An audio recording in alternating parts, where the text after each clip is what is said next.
I am doctor Rabia Oman, clinical psychologist, founder of mind detox centre. और जैसा कि आपको पता है कि आजकल जो मैं वीडियो बना रही हूँ वो अपने स्टूडेंट्स के लिए वीडियो लेकर आ रही हूँ जिनका ड्रीम है एमफिल इन क्लिनिकल साइकोलॉजी करना, और मैं उनकी इस ड्रीम को फुलफिल करने में थोड़ी सी हेल्प करना चाह रही हूँ, इसलिए मैं आप लोगों के लिए वीडियो बना रही हूँ।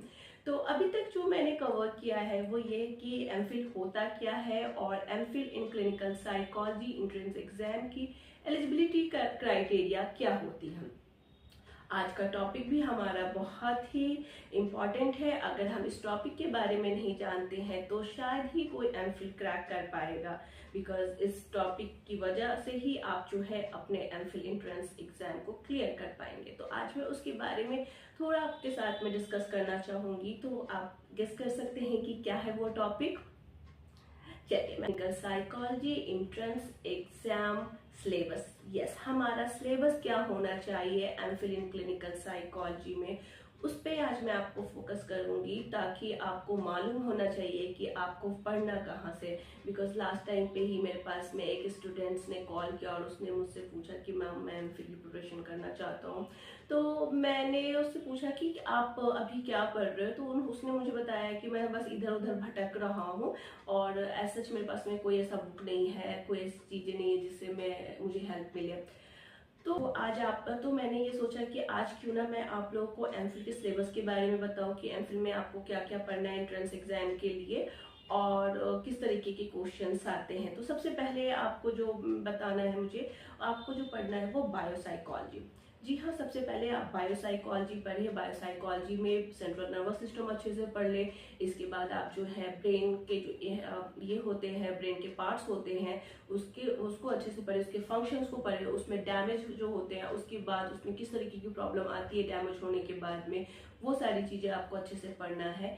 देन आपको जो है हेमिस्फेयर के बारे में भी पढ़ना है, लोब्स को जानना है कि कितने टाइप्स के लोब्स होते हैं, वो किस चीज के लिए रिस्पॉन्सिबल है, क्योंकि इसमें कुछ एग्जाम्पल दे देंगे और उससे रिलेटेड क्वेश्चन आपके पास में होंगे।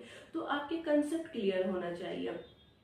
नेक्स्ट आपको जो पढ़ना है वो सोशल साइकोलॉजी। सोशल साइकोलॉजी से भी क्वेश्चंस बहुत देखे जाते हैं, जैसे कि आपको एट्रीब्यूशन की थ्योरी पढ़नी होती है, कॉग्निटिव डिसोनेंस की थ्योरी है हो गई, इसके साथ साथ एटीट्यूड पढ़ना है, ग्रुप पढ़ना है। इन सब चीजों से भी आपको क्वेश्चन मिल सकते हैं एमफिल एंट्रेंस एग्जाम में, तो इसको अच्छे से क्लियर करना है। थर्ड अगर मैं बात करूं तो यहाँ पे आपको जो पढ़ना होता है वो है पर्सनालिटी साइकोलॉजी। जी हाँ, पर्सनालिटी से भी बहुत